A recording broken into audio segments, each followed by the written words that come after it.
¿Cuáles son los alcances, límites y consecuencias de la participación de México en las operaciones de mantenimiento de la paz? Sin duda, el anuncio más importante que hizo el presidente Enrique Peña Nieto en su discurso ante la Asamblea General de Naciones Unidas fue la decisión de México de participar en dichas operaciones. Creo que es un paso muy trascendente, muy esperado desde hace largo tiempo, y más ahora que México pretende ser un actor con responsabilidad global.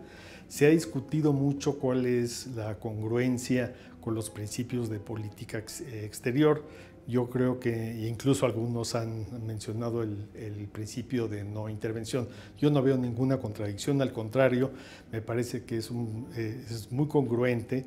Habría que recordar que uno de los principios de política exterior es justamente la lucha por la paz y la seguridad internacionales.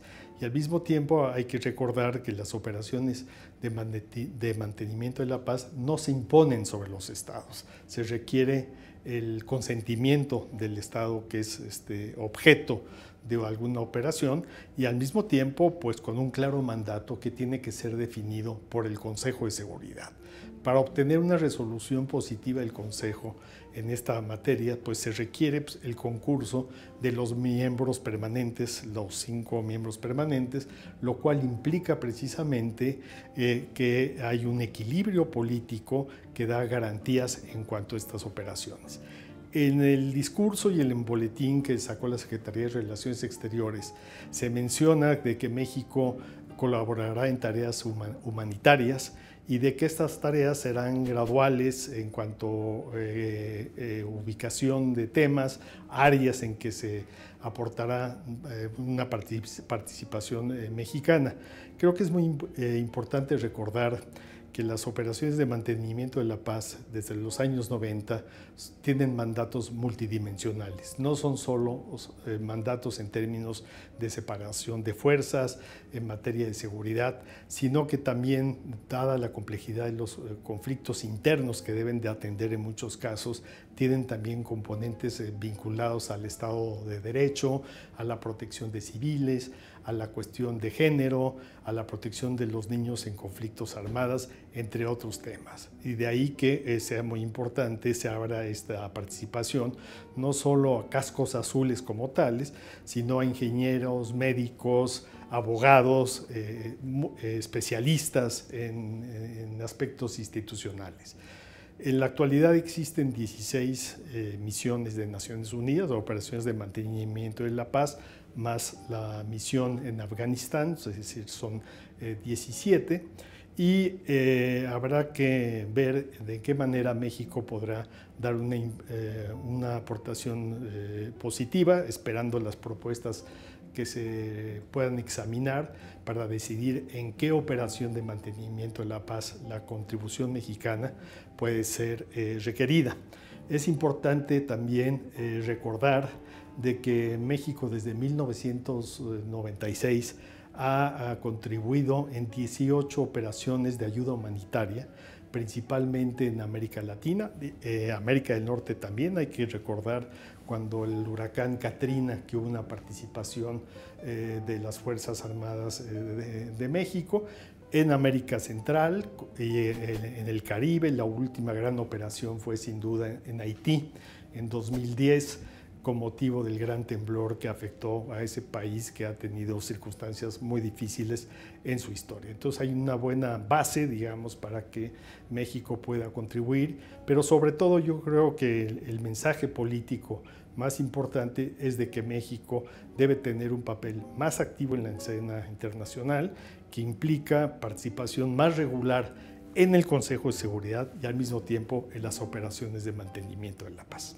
Le otorga al Senado la facultad de autorizar al Ejecutivo la posibilidad de que las tropas nacionales puedan salir del territorio mexicano. Y pues una operación de mantenimiento de la paz requeriría esta autorización por parte del Senado.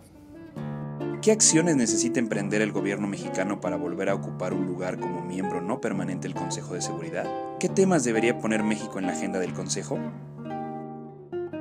Debemos recordar de que el tema del Consejo de Seguridad y la participación de México ha sido un tema muy debatido por muchos años en cuanto a los costos, beneficios que implica su participación. México ya ha participado en 4 ocasiones, en 1946, en 1980, 1981, son bienios, y en 2002, 2003 y finalmente en 2009 y 2010. En 1992-1993, México era candidato al Consejo de Seguridad, estaba endosado, de hecho, por el Grupo Latinoamericano, pero se decidió retirar la candidatura de México en virtud de que las circunstancias internacionales eran poco favorables después de la guerra del Golfo Pérsico y por el hecho de que México estaba negociando en ese momento el Tratado de Libre Comercio de América del Norte. De ahí que se tomara la decisión. Nuestra última participación fue en 2009-2010, una participación creo muy positiva en términos de que México contribuyó a la solución de controversias, al fortalecimiento del Estado de Derecho, al fortalecimiento y la promoción del derecho internacional humanitario, y en ese sentido pues la credibilidad de la política exterior mexicana y la confianza en la comunidad internacional sin duda crecieron a partir de entonces. Hemos mantenido varios diplomáticos de la Cancillería, la importancia de que México tenga una participación con cierta regularidad en el Consejo. De hecho, ya está planteada una candidatura, pero es hasta el año 2022, o hasta el próximo sexenio, que México participaría en el Consejo. En mi opinión personal, debemos de tener una participación más constante. A veces hay que competir con otros países de la propia región. Hay que recordar que se tiene América Latina y el Caribe. Tenemos 2 sitios en el Consejo de Seguridad. No se renuevan los 2 al mismo tiempo, pero en los últimos años la tendencia, después de varias situaciones de conflicto, ha sido de que hay un solo candidato endosado por el grupo. Pero pues hay que competir en caso necesario, y creo que si México quiere tener una participación más decidida en el escenario internacional, al mismo tiempo contribuyendo a la reforma de la propia organización, pues tendría que tener una presencia cada vez más activa. Hay otros países como Japón, como Turquía, que cada 4 años después de que salieron del Consejo se vuelven a presentar. Y ojalá que México siga esa ruta para ser congruentes además.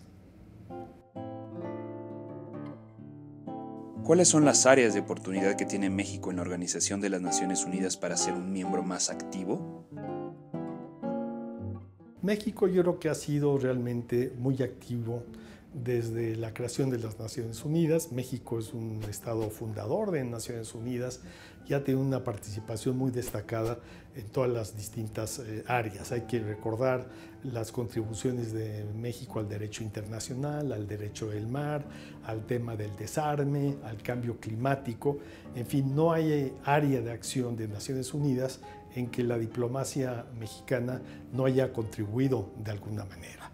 Lo que es muy relevante, obviamente, es de que la agenda de Naciones Unidas y la propia organización sepa responder a los nuevos desafíos que enfrenta la comunidad internacional.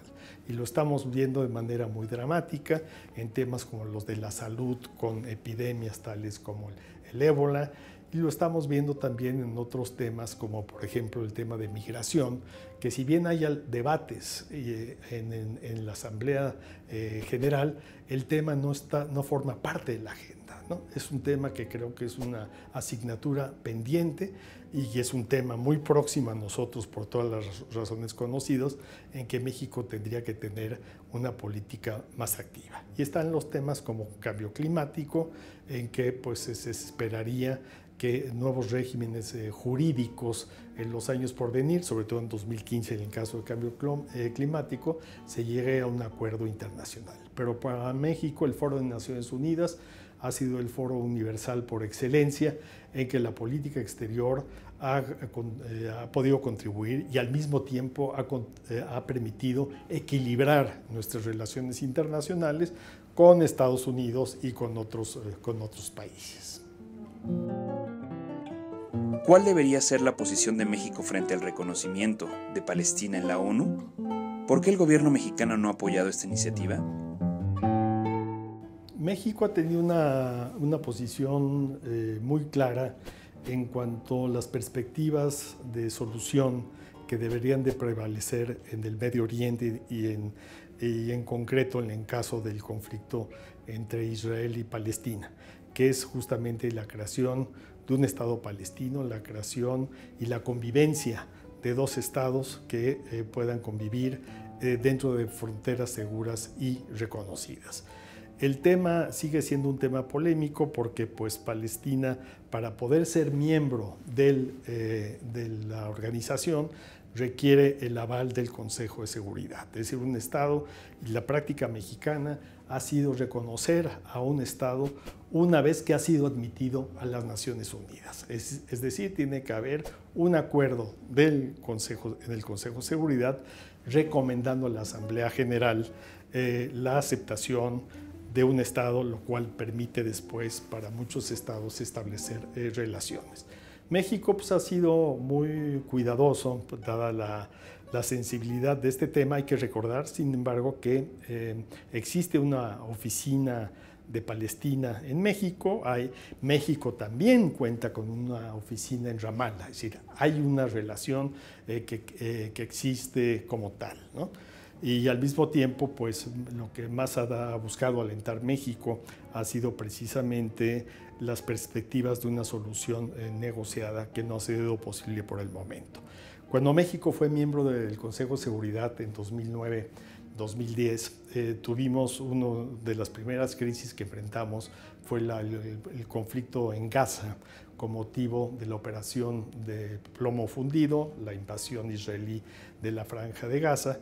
Y México pudo contribuir a la búsqueda de una solución dentro del Consejo de Seguridad, incluso que permitió la adopción de la resolución 1860, que sigue siendo un marco de referencia en la actualidad, a fin de generar una nueva situación que ponga fin pues, al asedio a la población palestina, que ponga fin también a los ataques en contra de las poblaciones civiles, tanto por parte de los ataques israelíes o las víctimas que han provocado sus acciones, como también las acciones que ha provocado, las víctimas que ha provocado los ataques de la organización Hamas sobre la población del sur de Israel. En ese sentido, México pues, ha estado muy dispuesto a avanzar en esa línea y creo que es una de las prioridades no solo de la política exterior, debe ser una de las prioridades, sino también de las relaciones internas, en las relaciones internacionales, dada la incidencia en un contexto tan conflictivo como está viviendo el Medio Oriente actualmente, con la situación en Siria, la situación en Líbano, en Irak y en otros países.